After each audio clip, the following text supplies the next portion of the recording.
रामकृष्ण हरे सज्जन हो. आज आपणा पुढे श्रीकृष्णाची सुवर्ण तुला या विषयावर व्हिडिओ सादर करत आहे. भगवान गोपाल कृष्णाला हजारो स्त्रिया होत्या. त्यापैकी काही ज्या पट्टराण्या लाडक्या स्त्रिया होत्या त्यामध्ये दोन, एक सत्यभामा आणि दुसरी रुक्मिणी.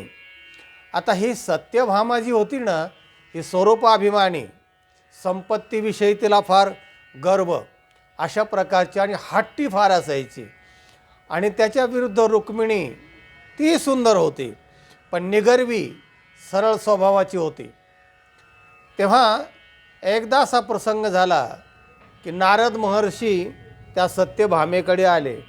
तिने नमस्कार केला. महर्षी म्हणाले, स्त्रियांना पती आवडतो आणि पुढच्या जन्मी हाच पती मिळावा म्हणून एखादं जर व्रत असेल तर सांगा ना.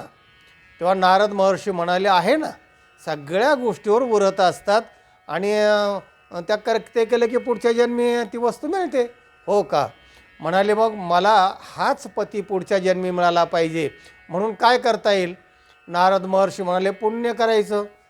म्हणजे कसलं पुण्य? त्याचा विधी असेल ना? म्हणले, आहे ना. सगळ्यात महत्त्वाचं जे वस्तू आहे ते आहे सुवर्ण, सुवर्ण. सगळ्या जगात त्याला मान्यता आहे. आणि सुवर्णावर इतक्या गोष्टी झाल्यात की सीतेलासुद्धा मोह आवरला नाही सुवर्णाचा वगैरे. असे जे सुवर्ण आहे ना, तर त्या सुवर्णाची तुला करायची आणि आपल्या पतीच्या भारोभार ते सुवर्ण मुद्रा ज्या आहेत ना, तर त्या गोरगरिबाला, गरजूंना वाटून टाकायच्या. ते जे पुण्य होतं ना, त्या पुण्यामध्ये पुढच्या जन्मी तो पती मिळतो. हो म्हणाले, असं आहे काय? आणि तो संवाद ऐकल्यानंतर सत्यभामा भगवान गोपालकृष्णाकडे गेली. म्हणले, भगवान पतिदेव, माझी एक इच्छा आहे, सांगू का? म्हणले, हो सांग ना, तुझी इच्छा पूर्ण करणं माझं काम आहे.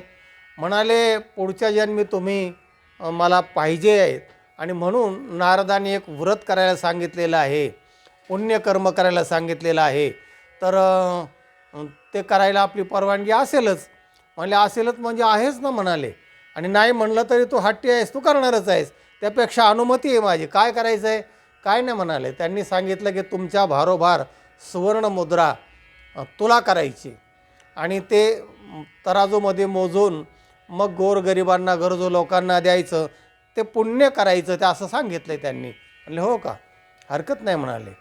तेव्हा श्रीकृष्णापुढे तिने हा प्रस्ताव मांडला आणि झालं. म्हणाले, कर, हरकत नाही.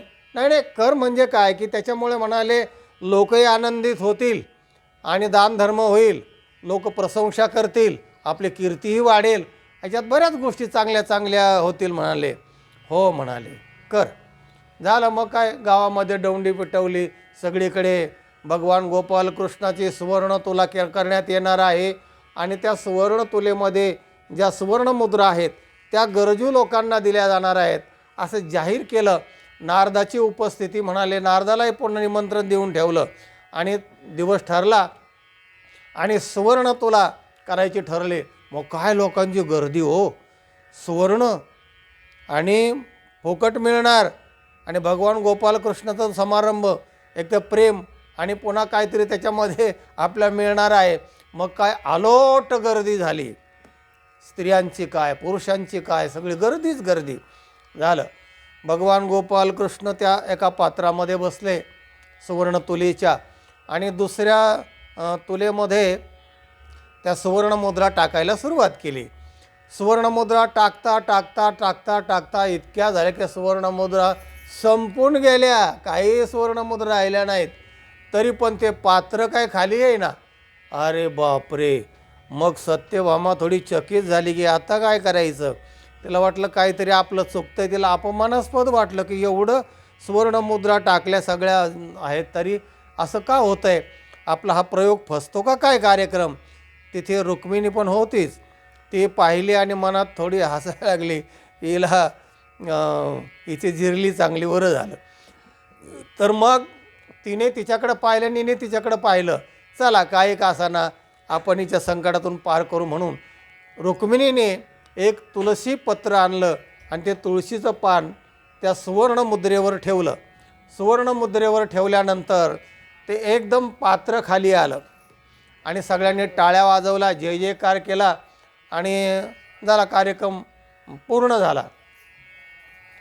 झाला कार्यक्रम. आणि मग झालं, हिचा गर्वहरण झाला आणि तो कार्यक्रम पूर्ण झाला. तर तिथे एक महत्त्वाचा श्लोक म्हटलेला आहे की भगवंताने सांगितलं की अरे म्हणाले तुला थोडंसं स्वरूपाचा अभिमान, धनाचा अभिमान हे असल्यामुळे, पण म्हणाले माझं काय पत्रम पुष्पम फलम तोयम यो मे भक्त्या प्रयच्छति तदहम भक्त्युपहृतम अश्नामी प्रयतात्मनः. तेव्हा मला भावनेने एक पान जरी दिलं तरी मी तृप्त होतो. तसं तुळशीपत्र हिने ठेवल्यानंतर तिला ते यश आलेलं आहे. असू ते म्हणाले, काय मनाला लागून नको घेऊ. सत्यभामेला भगवंतानी समजून सांगितले आणि तो कार्यक्रम संपला. सांगायचं असं की भगवान भावनेने मोजल्या जातो, कुठल्याही सुवर्ण तुलेमध्ये सुवर्णाने किंवा अन्य काही धनाने मोजल्या जात नाही.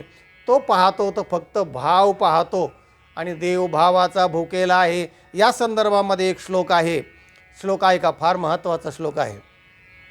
व्याधस्याचरणं ध्रुवस्य च वयोर विद्या गजेन्द्रस्य का जातिर्विदुरस्य यादवपते उग्रस्य किं पौरुषम कुब्जायाः कमनीय रूपमधिकं किं तत्सुधाम्नो धनं भक्त्या तुष्यति केवलं न तु गुणैर्भक्तिप्रियो माधवः. माधव हा भक्तिप्रिय आहे. तो कशाने मोजल्या जात नाही, फक्त भक्तीच्या मापाने मोजल्या जातो. अर्थ थोडक्यात असा, व्याधस्य आचरणं ध्रुवस्य च वयोर. भगवान काय पाहतो, भगवान भक्तांचा भाव पाहतो. व्याधाचं आचरण पाहिलं नाही, त्याचा भाव पाहिला. ध्रुवाचं वय पाहिलं नाही, गजेंद्राचं पशु तो पाहिलं नाही, विदुराची जात पाहिली नाही. उग्रस्य किं पौरुषम, उग्राचं पौरुषत्व पाहिलं नाही, त्याला राज्य देऊन टाकलं. कुब्जा या कमनीय रूपमधिकम, कुब्जा जी होती तिला कोण सुंदर रूप होतं, तिचा भाव बघितला. सुदाम्याचं धन बघितलं नाही, सुदामा गरीब होता पण त्याला प्रसन्न झाला. म्हणून भक्त्या तुष्यति केवलम न च गुणैर भक्तिप्रियो माधवः. माधवः भक्तिप्रियः असा त्याचा अर्थ आहे. आणि म्हणून तस्मात् भावो ही कारणम. संत काय म्हणतात, भक्तीचे या मापे मोजितो अनंता, भक्तीचे या मापे मोजितो अनंता, इतराने तत्वता न मोजवे, भक्तीचे या मापे मोजितो अनंता. भक्तीच्या मापानेच भगवान मोजल्या जातो. म्हणून भक्ती करा, आपलं जीवन आनंदमय मंगलमय होईल, भगवान आपल्यावर कृपा करेल, असा या व्हिडिओचा तात्पर्य अर्थ आहे. सज्जनो, हा व्हिडिओ इतरांना पाठवा, लाईक करा. ज्यांनी चॅनलला सबस्क्राईब केलं नाही त्यांनी जरूर सबस्क्राईब करा. ऐकत रहा, आनंदी रहा. रामकृष्ण हरी.